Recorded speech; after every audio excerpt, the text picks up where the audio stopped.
आप सुन रहे हैं कहानी किन्नर। बिहार। कहते हैं यहां बुद्ध को एनलाइटनमेंट मिला था, पर साला अब यहां चैन का सांस नहीं मिलता। यहां की आबादी करीब 10 करोड़ है, शायद इसीलिए जान की कोई कीमत नहीं। 10-10 रुपए के पीछे हुए झगड़े पर सामने वाले की आंतें निकाल लेना यहां के अखबारों की रोचक कहानियों में से एक है। जानते हैं, हमारे यहां जब लड़का पैदा होता है तो नर्सों को 101 का सगन देते हैं, और लड़की पैदा होती है तो 51। पर किडवईपुर के सरकारी अस्पताल में जो पैदा हुआ उसके 151 देने बनते थे। ऐसा क्यों, यह आपको थोड़ी देर में पता चलेगा। मगर काले कुम्हार की औकात और नियत दोनों में भारी कमी थी। उसने ना 101 दिए, ना 51, ना 151। उनके लिए यही बड़ी बात थी कि उनकी पीढ़ी में पहली बार बच्चा अस्पताल में पैदा हुआ था। पूरे गांव में कुम्हार की बहुत इज्जत थी, ऐसा वो मान लेता था। जो दिखे उसके आगे हाथ जोड़ देना, बनिए से उधार, सूद का पैसा, बीवी पर गांव के रसूखदार आदमी की नजर। एक गरीब की जिंदगी में आप जितने दुख इमेजिन कर सकते हैं उससे कुछ ज्यादा ही इस कुम्हार के हिस्से में थे। और अगर आपको लगता है साउथ की पिक्चर की तरह पैरों से तूफान लाकर इसका बेटा इसके दुख दूर करेगा, तो ऐसा बिल्कुल नहीं है। कहानी को 7 साल आगे ले चलिए। काले कुम्हार की जिंदगी के दुख थोड़े और बड़े हुए हैं, और उसका बेटा नरेश भी। मेले में जब बच्चे कंचे से खेलते थे, ये साला 22 रुपए वाली बारबी को दुल्हन बनाता था। एक बार मां की लिपस्टिक को होठों पर मलकर, सिंदूर लगाकर, चूड़ियां पहनकर शीशे में शर्मा रहा था। ये देखकर कुम्हार का दिमाग हिल गया। उसने बिना रुके नरेश के मुंह पर इतने चांटे बरसाए कि लिपस्टिक तो उतर गई, पर मुंह फिर भी लाल रहा। मार पिटाई का सिलसिला नरेश की जिंदगी में कई बार आया था। नरेश दुनिया का वो इकलौता मर्द था जिसके ऊपर काले कुम्हार का रौब चलता था, और काला कुम्हार छोटी से छोटी बात पर अपनी जोर आजमाइश में कोई कसर नहीं छोड़ता था। पानी का ग्लास देर से लाने के पीछे भी गर्दन पर ऐसा थप्पड़ मिलता था मानो गरम गरम सरिया किसी ने गर्दन से चिपका दिया हो। मगर ये गुस्सा, ये रौब कुम्हार और किसी पर नहीं दिखा सकता था। गांव का हर दूसरा आदमी उसके साथ जो चाहे सलूक कर सकता था। एक बार बाप के साथ कहीं मटके पहुंचाकर लौट रहा था। नरेश ने कहा, बापू भूख लगी है। कुम्हार ने पहले तो गुस्से से देखा और फिर अपनी औलाद पर तरस भी आया। बोला, चल कोई बात नहीं, आगे गांव में पांडे की दुकान से चाय पी लेंगे। भूख का इलाज चाय और मट्ठी नरेश ने बचपन से देखा था। गांव आते ही पांडे को कुम्हार ने झुककर नमस्कार किया और एक चाय 2 जगह मांगी, और 2 मट्ठी के लिए भी बोला। पिछली बार के 2 रुपए बाकी हैं कुम्हार, कहो तो घर आके तुम्हारी मेहरारू से ले लें। दुकान पर खड़े बाकी लोग खिसखिसाने लगे, और कुम्हार ने गुस्सा पीते हुए शर्मसार होकर कहा, मट्ठी रहने दो और 2 रुपए काट लेना। बाप की लाचारी नरेश के दिल में घाव की तरह लगती थी। उसके मन में आया कि पांडे का मुंह पकड़कर उबलती चाय के पतीले में डुबा दे, पर हिम्मत अभी सिर्फ उसकी सोच तक पहुंची थी, उससे आगे नहीं। जब घर लौटा तो कुम्हार की बीवी गेहूं साफ कर रही थी। पानी देते हुए बोली, चूल्हा चढ़ाना है तो बनिए से कुछ ले आओ, वरना भूखे पड़े रहो यहां। बाप की आंख से मिले इशारे पर नरेश ने मां से थैला तो ऐसे मांगा मानो 3 महीने का राशन लाएगा। पर इस कॉन्फिडेंस की धज्जियां बनियां उड़ाने वाला था, यह बात उसे मालूम नहीं थी। ग्राहकों की भीड़ में से मुंह निकालकर नरेश ने बोला, लाला जी, मां ने उड़द की दाल और 2 किलो आटा मांगा है। अच्छा जी, बड़ी आई ठकुराइन, और कोई हुक्म नहीं दिया? बोल तो गल्ला खाली करके तेरी मां की चोली में भर देता हूं। 3 महीने से हिसाब करने नहीं आया तेरा बापू? अरे लाला जी, क्यों गरीब को गाली बकते हो? गांव का ही तो है, और इसके बाप से थोड़ा मजदूरी वगैरह करवा कर पैसा वसूल लेना। साला कुम्हार प्लास्टिक के जमाने में मिट्टी के बर्तन बना बनाकर कब तक घर चलाएगा? दुकान पर खड़े एक ग्राहक ने कहा। लाला जी ने फिर जबान पर ठरक को रखते हुए बोला, अरे बनवारी, मजदूरी इसके बाप से क्यों, इसकी मां से वसूल लेता हूं। पिछली बार सरसों का तेल लेने आई थी, कमर पर जरा सा हाथ का फेरा, मन किया महीने भर का उधार माफ कर दूं। दोनों हंसने लगे। नरेश की हिम्मत ने पहली बार जोर पकड़ा। बाप की बेइज्जती की उसे आदत थी, मां के खिलाफ सुनना उसको बर्दाश्त नहीं था। 1.5 किलो का वजन का बट्टा उठा के लाला के मुंह पर दे मारा। लाला का मोटा चश्मा टूटा और बाईं आंख के ऊपर भारी चोट आई। अपनी हिम्मत का पहला नमूना देने के बाद वो हिरन की रफ्तार से भागा। गांव के कुछ लोग चिल्लाए, कुम्हार के लड़के ने बनिए की आंख फोड़ दी। फिर क्या था? जैसे मैंने कहा, यह दुख दूर करने के लिए नहीं, दुख बढ़ाने के लिए पैदा हुआ था। लाला रसूखदार आदमी था। उसने थानेदार को घी का टीन का डब्बा भेजा और बोला, कुम्हार के लड़के को पट्टे वाली मशीन पर बिना लंगोट के उल्टा लिटाकर सेवा की जाए। उस पट्टे पर किसी पुलिस वाले ने मजाक में गुदवा रखा था, आन मिलो सजना। एक तरफ थानेदार के इशारे पर हवलदार उसे ढूंढने लगे, तो दूसरी तरफ यह खबर आंख से भी तेज कुम्हार के घर तक पहुंची। कुम्हार के पांव के नीचे की जमीन और गांड दोनों फटी। मां ने एज यूजुअल हिंदी पिक्चर का मातम शुरू किया और खबर देने आए बनवारी के आगे ही रोने लगी। बनवारी बोला, लाला जी के घर जाओ और पैरों में गिर जाओ, वरना गांव से भी निकलवाएंगे और नहीं निकलवाया तो रहना मुश्किल कर देंगे। अपनी ही औलाद को 4 गाली देते हुए कुम्हार ने अपनी बीवी को एक जोरदार तमाचा जड़ा और बोला, ढूंढ के ला उसे। गांव के पास एक तालाब था। वहां लगे बरगद के पेड़ से यूं चिपक के बैठा था नरेश, मानो पेड़ नहीं उसकी नई नई लोगाई हो। हिम्मत दिखाने के बाद डर का एहसास और भी खतरनाक होता है। तभी गांव के 3-4 बेरोजगार बच्चों का झुंड वहां पहुंचा और बोला, ए नरेश, हवलदार धनिया ढूंढ रहा है। यह सुनकर नरेश की एक एक नस में डर उसेन बोल्ट की स्पीड से दौड़ा। वो वहां से भागा और बिना सोचे समझे भागता रहा। तभी मोटरसाइकिल पर सवार 2 हवलदार पास आए और बोले, कितनी देर भागना है नरेशवा, आ जाओ हम छोड़ देते हैं। कान पर लगातार थप्पड़ बजाने के बाद उसे दोनों ने अपने बीच में मोटरसाइकिल पर बिठाया और सीधे थाने ले गए। रोती बिलखती मां, लाचार गरीब और मजबूर बाप, सर फूटा हुआ बनिया और थाने में स्वागत।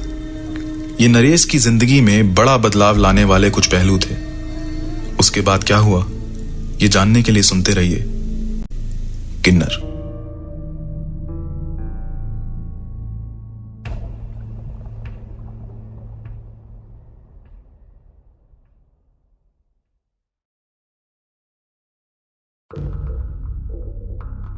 आप सुन रहे हैं कहानी किन्नर।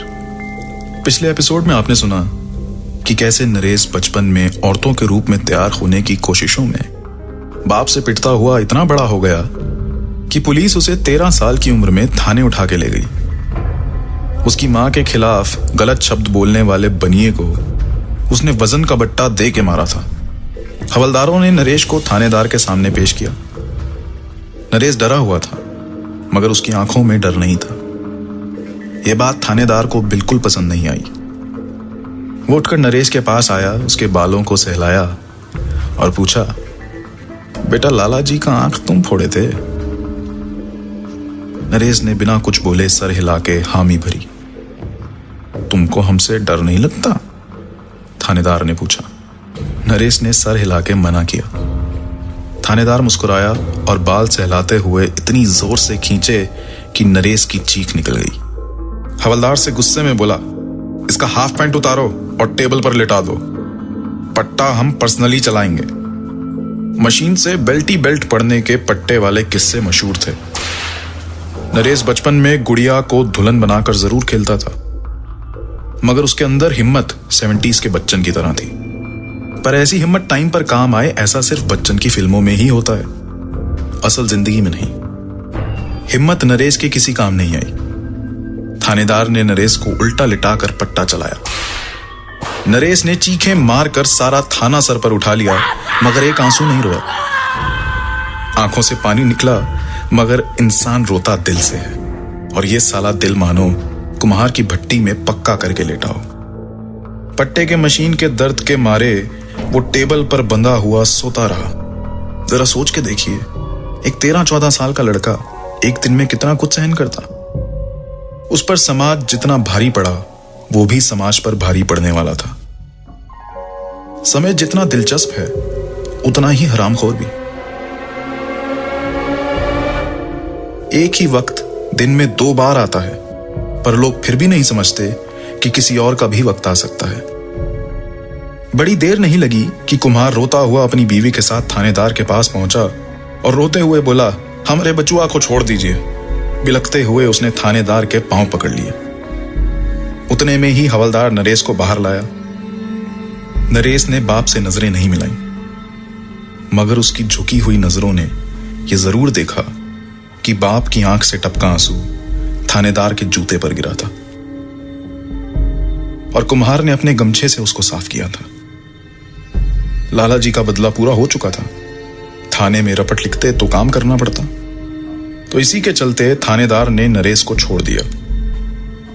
अधमरे बेटे को देख और दिन भर गिड़गिड़ाते हुए कुम्हार थक चुका था। उस दिन की भूख इतनी महंगी पड़ेगी किसी ने नहीं सोची थी। कुम्हार के तो नाम में ही हार थी। वो सो गया। मां रात भर हर थोड़ी देर के बाद आंसू बहाती, सोती, उठती और फिर आंसू बहाती। मगर नरेश एक टक लगाए डिम हुए बिजली के बल्ब को देखता रहा। वो जिंदगी से ज्यादा कुछ नहीं चाहता था। वो सजना संवरना चाहता था, लंबे बाल रख सारे गांव में घूमना चाहता था, सिंदूर लगाना चाहता था, वो लाइफ का बैकग्राउंड म्यूजिक रोमांटिक चाहता था। मगर उसकी जिंदगी में ट्रेजेडी के अलावा कोई साउंड इफेक्ट नहीं था। कुछ दिन बीत गए। धीरे धीरे बाकी गमों के बोझ के तले सब इस बात को भूलते गए। मगर कुम्हार का लड़का हाफ माइंड है, ये बात सबको पता चल गई थी। गांव के लोगों की जुबान बंद नहीं हुई थी, पर नरेश के सामने लगाम जरूर लगती थी। कुम्हार की एक बात तारीफ करने वाली थी। वो साला स्कूल को दुनिया की सबसे खास जगह मानता था। वो खुद IIT के स्पेलिंग भी नहीं जानता था, मगर नरेश को वहां पढ़ता देखने के सपने वो नरेश की तीसरी कक्षा से देख रहा था।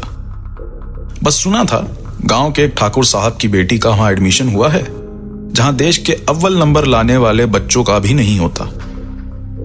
रोज सुबह 4 बजे उठकर मिट्टी संजो कर रखने वाला कुम्हार नरेश को स्कूल भेजने में कोई कमी नहीं रखता था। सुबह 3 गाली और कुछ धमकियों के साथ उसे उठाता था। मां उसे चाय पिलाती और स्कूल के लिए रवाना करती थी। ये दौर कौन सा है हम स्पेसिफाई नहीं करेंगे, बस ये समझ लीजिए कि लोगों के पास स्मार्टफोन तो है, पर सोच आज भी कबूतर की चिट्ठी से भी पुरानी है। गांव की स्कूल में मिड डे मील तो मिलता था, मगर कुम्हार और बाकी छोटी जाति के बच्चे नीचे बैठकर और बचा हुआ खाते थे। क्लास का मास्टर बच्चों को एक समान मानता था। सबको मिलने वाली गाली उनकी जाति का ही कोई बद्धा पर्यायवाची होती थी। जब नरेश को मौका मिलता था, वो अकेले में लड़की की तरह चलता था, हाव भाव ऐसे बना लेता था। एक दिन स्कूल के मैदान से सटे खाली बरामदे में वो अपनी इसी दुनिया के ख्वाबों में टहल रहा था कि ठाकुरों के लड़कों ने उसे देख लिया और जोर जोर से हंसने लगे। ये देखकर नरेश घबराया और वहां से जाने लगा। कुछ मामलों में वो सही में हाफ माइंड था। वो बनना तो लड़की चाहता था, मगर कोई उसे कुछ ऐसा बोल दे तो उसका दिमाग गर्म हो जाता था। अबे ओ, ये ढीलेपन का एक्टिंग क्यों कर रहे थे? एक ने पूछा। अपने काम से काम रखो और रास्ता छोड़ो हमारा, नरेश ने जवाब दिया। नहीं छोड़े तो बनिए की आंख याद है ना, तुम्हारी दोनों फोड़ देंगे, नरेश ने फिर जवाब दिया। इस बात पर ठाकुरों के लड़कों ने नरेश को पीटना शुरू किया और मार मार के उसे थका दिया। उसके दोनों हाथ बांधे और उसके स्कूल बैग से मिले लिपस्टिक, काजल, झुमके उसके मुंह से चिपका दिए। पूरे स्कूल के सामने उसकी शोभा यात्रा निकाली। स्कूल के सभी बच्चे उसके पीछे चले, कुछ हंसते हुए, कुछ नाचते हुए। नरेश चुपचाप सब कुछ सहन करता रहा। कहीं से थप्पड़ आता तो कहीं से गाली। लंच के टाइम पर बच्चों को मौत भी आए तो स्कूल के सरकारी टीचरों से तो टिफिन तक नहीं छूटते थे। रिसेस या आधी छुट्टी के बाद में स्कूल के हेडमास्टर के सामने पेशी हुई। उसने ठाकुर के लड़कों को खूब लताड़ा, मगर लहजे में नरमी थी। उसे याद था, क्योंकि हेडमास्टर जानता था उनके पिताजी विधायक से सीधे संबंध रखते हैं। ट्रांसफर और नौकरी दोनों का हेडमास्टर को डर था। ये विधायक थे ब्रिजेश तिवारी उर्फ भैया जी।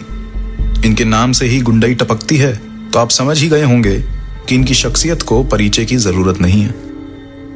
भारी बेइज्जती के बाद भी हेडमास्टर के कमरे में चल रहे शोरगुल के बीच अध पिटी हुई हालत में जब अलमारी की शीशे में नरेश की नजर खुद पर पड़ी तो वो अपने चेहरे पर रुक गया और खुद को देखकर मुस्कुराया।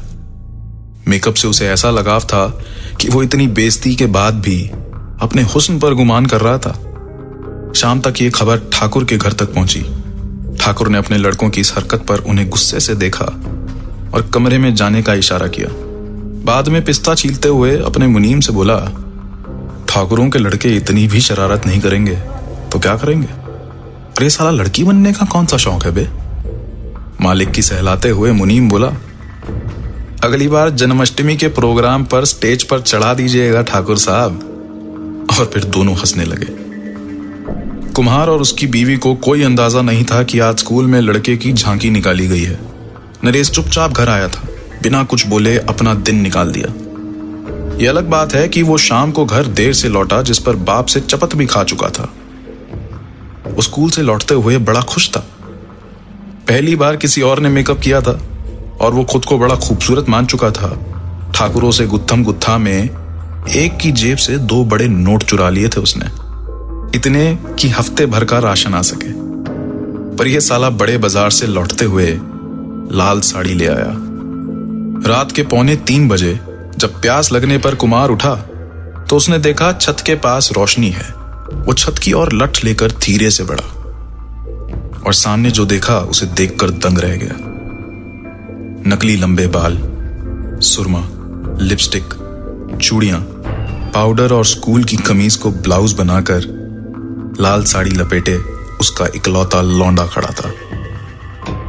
टॉर्च की रोशनी सीधे उसके चेहरे पर पड़ रही थी। ऐसा नहीं, ये पहले नहीं हुआ, पर कुम्हार ने जो इस बार देखा था वो उसे समझ नहीं पाया। बेटे को ब्लाउज में देख प्यासे बाप का गला और सूख गया। हाथ में लठ लिए बाप, मेकअप से भरा चेहरा लिए लो वेस्ट लाल साड़ी पहने उसका बेटा।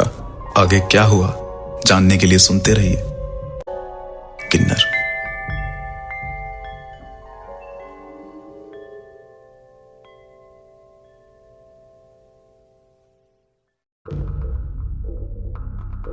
आप सुन रहे हैं कहानी किन्नर।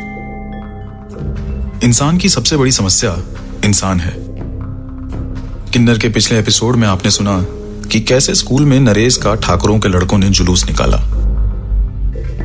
उसके चेहरे पर मेकअप मलकर उसे बेइज्जत करने में कोई कसर नहीं छोड़ी और कैसे वो स्कूल से लौटते हुए साड़ी ले आया था। जो दृश्य आपके मन में लाकर हमने अधूरा छोड़ा था वो कुछ ऐसा था। रात के 2:45 बजे नरेश का बाप एक रोशनी का पीछा करते छत पर पहुंचता है, जहां उसका बेटा स्कूल की कमीज को ब्लाउज बनाकर लाल रंग की साड़ी पहने, काजल, लिपस्टिक, पाउडर, झुमका लगाए सामने खड़ा था। टॉर्च की रोशनी उसके चेहरे पर पड़ रही थी। अब आगे बाप हैरान था। वो लठ उठा के अपने बेटे का सर फोड़ना चाहता था, पर मानो उसकी मांसपेशियों से किसी ने सारी ताकत निचोड़ ली हो। वो चुपचाप सूखे गले और फटी आंखों से अपने बेटे को देखता रहा। नरेश अब अपने बाप के सामने अर्ध नरेश्वर बनकर खड़ा था। करीब 14 साल का लड़का जो पत्थर मार के आंख फोड़ देता है, गांव में जिससे लोग जरा घबराते हैं, वो अंदर से एक औरत बनना चाहता था।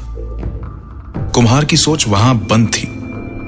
उस रात दोनों के बीच कोई बात नहीं हुई। उसने अपने चेहरे से टॉर्च की रोशनी नहीं हटाई और बाप की आंख में आंख डालकर एक अदा के साथ मुस्कुराया और सीढ़ियां उतरकर नीचे आ गया।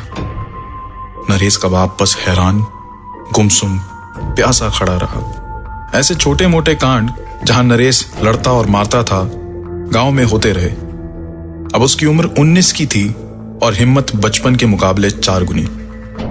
लोग उसका रास्ता छोड़ने लगे थे। ना कोई उसके मुंह लगना चाहता था, ना उसकी नजर में कुछ गलत करना चाहता था। और खास करके पागल सांड के किस्से के बाद तो बिल्कुल नहीं। गांव में पागल सांड के किस्से को लोग किसी पौराणिक कथा की तरह सुनाते थे। नरेश अर्ध नरेश्वर बनकर रात के अंधेरे में गांव के तालाब के पास खाली सड़क पर अपनी ही दुनिया में चल रहा था। चुड़ैल से डरने वाले गांव के लोग अब नरेश से डरने लगे थे। उस रात वहां एक सांड सड़क के बीचों बीच खड़ा था। वो सांड और नरेश दोनों में एक बात कॉमन थी, बिना वजह लोगों के पीछे पड़ने की। सांड ने हुंकार भर के नरेश को देखा। नरेश ने 1 इंच अपने कदम पीछे नहीं किए। अब ये साउथ की पिक्चर की तरह सांड का मुकाबला उसके सींग पकड़कर तो नहीं कर सकता था। इसलिए जब सांड उसके पीछे भागा तो वो भी दूर भागने लगा। सड़क किनारे की झाड़ी से उसकी साड़ी का पल्लू फटा और उसने भागते हुए सांड को गुस्से से देखा। इस भागदौड़ में वो बड़ी जोर से गिरा, सर पर भी चोट खाई, मगर जान बचा के बच निकला। ऐसे में कोई भी अपनी जान बचने का शुक्र मनाएगा, मगर नरेश को उसकी रात खराब होने का, साड़ी फटने का, सर पर चोट लगने का बदला लेना था। करीब आधे घंटे बाद उसी सड़क के दूसरे हिस्से पर रात के कोहरे के बीच वो पागल सांड शांत खड़ा था और उसके ठीक पीछे घात लगाए, फटी साड़ी, बिखरे बाल, पसीने से बहता हुआ मेकअप और हाथ में एक बड़ी दराती लिए नरेश। उसने एक झटके में सांड की पिछली टांग काट के अलग कर दी और उसे अपने कंधे पर रखकर जब वो वापस लौट रहा था तो सुबह हो रही थी।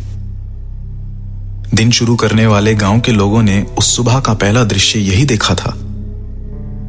फटी साड़ी में एक हाथ में खून भरी दराती लिए और दूसरे हाथ में सांड की टांग लिए सड़क के बीचों बीच कैटवॉक करता अर्ध नरेश्वर।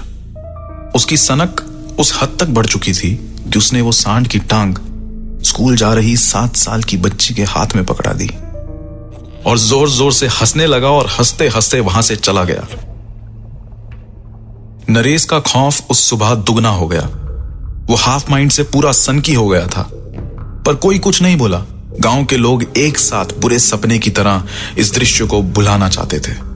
19 साल का नरेश अब गांव की एक रोचक कहानी बन चुका था। ये बिहार का वो हिस्सा है जहां हर दूसरा आदमी गुंडई कर सकता था, मगर नरेश की लेजेंडरी बढ़ती जा रही थी।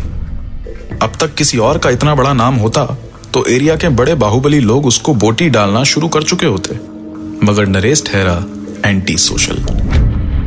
उसे काबू में रखना मुश्किल था। हर कोई ये समझता था कि किसी दिन ये किसी अज्ञात कारण से मरा हुआ मिलेगा। कुम्हार गांव में अपने बेटे की वजह से और झुक गया था। वो लोगों से डरता था और लोग उससे। समझ लो गांव के लोगों ने अनऑफिशियल गांव निकाला दे दिया हो। नरेश अब जब जी चाहता अर्धनरेश्वर बनकर घूमता था। लोग नजरें चुराते थे और कुछ नहीं बोलते थे। ये लोगों के इस डर को भांप लेता था। बचपन में जिस पांडे की चाय की दुकान में उसको पांडे का मुंह चाय के पतीले में डुबाने की सूझी थी, आज वही पांडे नरेश के लिए कुर्सी भी रखता था और हाथ जोड़कर चाय और मट्ठी देता था। एक दोपहर कुर्सी पर कमर टिकाए चाय की चुस्की लेने ही लगा था। पांडे की दुकान के पास एक जीप आकर रुकी। नरेश की चाय में धूल चली गई। ये देखकर पांडे की कांड उधड़ गई। उसने दोनों हाथ से चाय का गिलास मांगा और मिनमिनाते हुए बोला, दूसरी ला देते हैं। उतने में जीप से कुर्ता पजामा पहने, लंबा लाल टीका और रेबैन लगाए ठाकुर पांडे की दुकान पर कुर्सी के सामने की बेंच पर आकर बैठ गया। नरेश कुछ नहीं बोला, बस वो धूल वाली चाय मुस्कुराते हुए पीता गया। कई पीढ़ियों से चलती आ रही जमींदारी और पीछे खड़े पहलवान के जोर पर ठाकुर कुछ भी बोल सकता था। ये वही ठाकुर है जिसके लड़कों ने नरेश का बचपन में झांकी निकाला था। ठाकुर बोला, क्यों बे पांडे, चाय के लिए चिट्ठी लिखे तुम्हें? पांडे ने किस्मत को कोसा और सोचा पता नहीं किसका मुंह देखकर उठा था। तुरंत से पहले ठाकुर को चाय दी। ठाकुर ने चाय पकड़ते हुए कहा, क्या पांडे, आजकल साला किसी को भी कुर्सी पर बिठा लेते हो? नरेश ने कोई जवाब नहीं दिया और उठकर जाने लगा। ठाकुर का हौसला और बढ़ा। वो और ऊंची आवाज में बोला, क्यों बे नरेश, खड़े होके मूतना तो आता है ना, या वो भी अब औरतों की तरह बैठ के करते हो? नरेश ने फिर कोई जवाब नहीं दिया। उसकी ठाकुर की तरफ पीठ थी और बस मुस्कुराता हुआ चलता रहा। ठाकुर बोला, तुम्हारा ये ब्लाउज कहीं देखे हैं हम? याद आया, तुम्हारी अम्मा पहनी थी जब हमसे तुम्हारे बाप की उधारी माफ करने की भीख मांगने आई थी। मानना पड़ेगा नरेशवा, एक रात में उधार और सूद दोनों चुका के गई थी। अदाएं तुम अपनी मम्मी की पाए हो। नरेश के चेहरे की मुस्कान अब जा चुकी थी। उसकी आंखों में गुस्सा साफ था। पांडे तकरीबन अपने पजामे में हग चुका था। पहलवान तैयार था कि नरेश अब हमला करेगा।